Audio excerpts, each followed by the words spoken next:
हरियाणा में बीजेपी सरकार के सामने बहुत बड़ा संकट खड़ा हो गया है। आज नायब सिंह सैनी का साथ देने वाले 3 निर्दलीय विधायक कांग्रेस से मिल गए।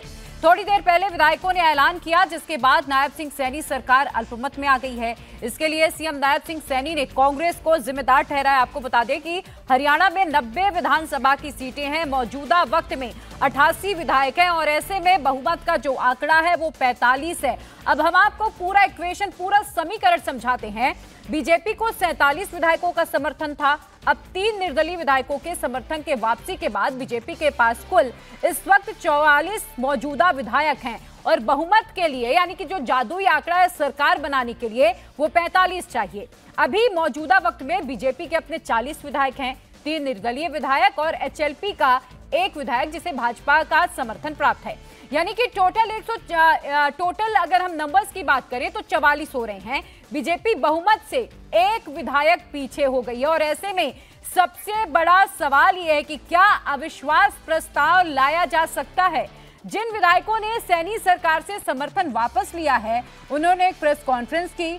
इस दौरान विधायकों ने कहा कि वो बीजेपी की जन विरोधी नीतियों से नाराज हैं।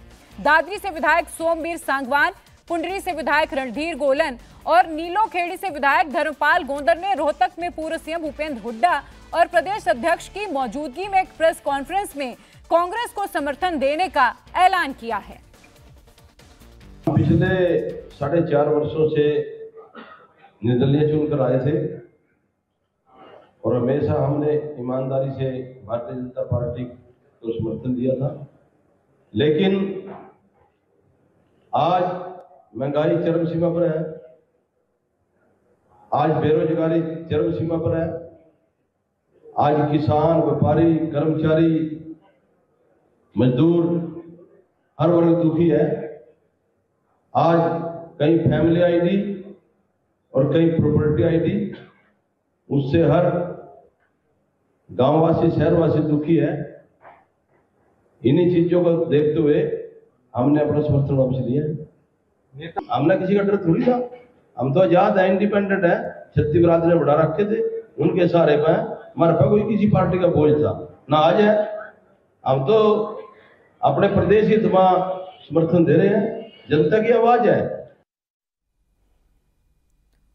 तो आपने निर्दलीय विधायकों की बात सुनी। वो कह रहे हैं कि हम भाजपा की नीतियों से परेशान हो गए। किसान, व्यापारी, कर्मचारी, मजदूर सब दुखी हैं, जिसके चलते उन्हें बागी होना पड़ा है। पुनीत परिंजा मेरे सहयोगी चंडीगढ़ से और अधिक अपडेट के साथ जुड़े हुए हैं। पुनीत, चुनावों के बीच में भाजपा हरियाणा में अल्पमत में आ गई, कितना बड़ा झटका, और अंक गणित भी जरा समझाइएगा, कहां से 1 नंबर लाएंगे? और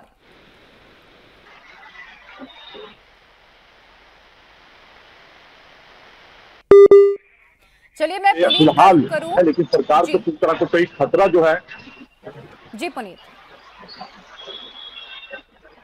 फिलहाल सरकार अल्पमत में तो जरूर आ गई, लेकिन अगर कहें कि सरकार को भी खतरा है तो खतरा भी फिलहाल ऐसा नजर नहीं आ रहा है। क्योंकि अगर हम पूरी तरह से इसका नजर डालें तो 2 बार अल्पमत जो है सरकार जो है जैसे अल्पमत में आई है, उसके बाद अविश्वास प्रस्ताव लाना जो है वो जरूरी होता है। लेकिन बहरहाल अविश्वास प्रस्ताव, क्योंकि अभी जब सरकार मुख्यमंत्री बदले थे तो विपक्ष अविश्वास प्रस्ताव 2024 में ही लेकर आया है और ऐसे में मार्च में ही अभी अविश्वास प्रस्ताव लेकर आया है और ऐसे में 6 महीने का समय चाहिए होता है दोबारा अविश्वास प्रस्ताव लाने के लिए। लेकिन क्योंकि अभी अक्टूबर और नवंबर में चुनाव होने हैं तो ऐसे में तब तक तो चुनाव भी आ जाएंगे।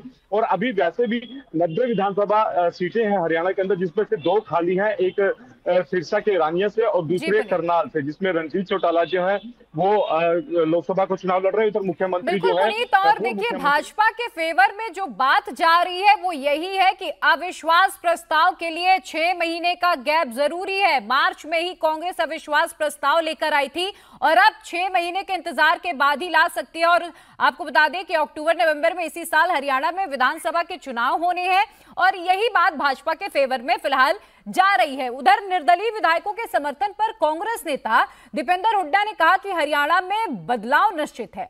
बीजेपी सरकार अल्पमत में आ गई है, सैनी सरकार जा रही है, हुड्डा सरकार वापस आ रही है। सुनिए उनका बयान। प्रदेश के अंदर हालात मैं पहले ही बता रहा हूँ, पूर्णतः भाजपा के खिलाफ बन चुके हैं। प्रदेश में बदलाव निश्चित है और मैं तो ये भी कहूंगा कि ये सरकार अल्पमत में आ गई है। भाजपा अल्पमत में आ गई है।